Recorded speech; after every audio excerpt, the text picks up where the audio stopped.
देखिए, प्रदेश में 3 तारीख का बड़ी बेसब्री से इंतजार हो रहा। वजह है चुनाव का परिणाम। हर तरफ बस यही चर्चा है कि सत्ता की चाबी किसे मिलेगी।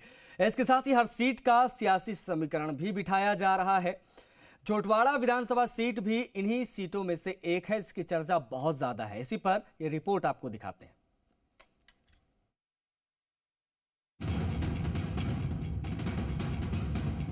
मरुधरा के महासमर में अब चुनावी नतीजों का इंतजार है। 199 सीटों पर हुए विधानसभा चुनाव के बाद अब हर कोई ये जानने को बेताब है कि इस बार प्रदेश के भविष्य की बागडोर जनता ने किसके हाथ सौंपी है। फिलहाल चुनावी नतीजे तो 3 दिसंबर को आएंगे, लेकिन हर तरफ सीटों के सियासी समीकरण की चर्चा हो रही है। ऐसे में हम आपको बताएंगे उस हॉट सीट के बारे में जिसका नाम झोटवाड़ा है।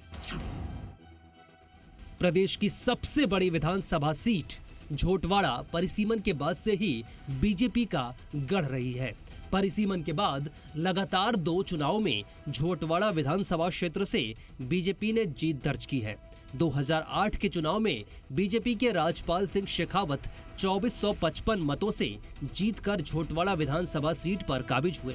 उसके बाद 2013 में लगातार दूसरी बार राजपाल सिंह शेखावत 19,602 मतों से जीतकर झोटवाड़ा विधानसभा सीट पर फिर से काबिज हुए।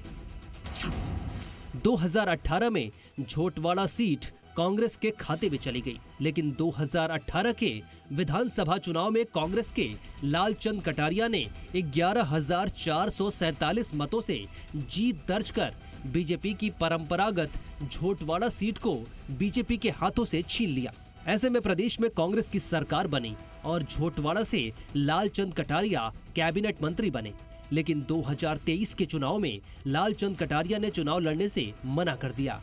इसके बाद बीजेपी को अपनी परंपरागत सीट को वापस अपने हाथ में लेने का एक मौका मिल गया और बीजेपी के बड़े चेहरे कर्नल राज्यवर्धन सिंह राठौड़ को झोटवाड़ा से मैदान में उतारा गया। कांग्रेस ने भी एनएसयूआई के प्रदेश अध्यक्ष अभिषेक चौधरी पर दांव खेला, तो वहीं निर्दलीय प्रत्याशी के रूप में झोटवाड़ा से आशु सिंह सूरपुरा भी मजबूती से मैदान में डटे रहे, जिसके चलते झोटवाड़ा का त्रिकोणीय समीकरण बना। हालांकि बीजेपी ने इस सीट को फिर से अपने खाते में डालने के लिए भरसक प्रयास किया है।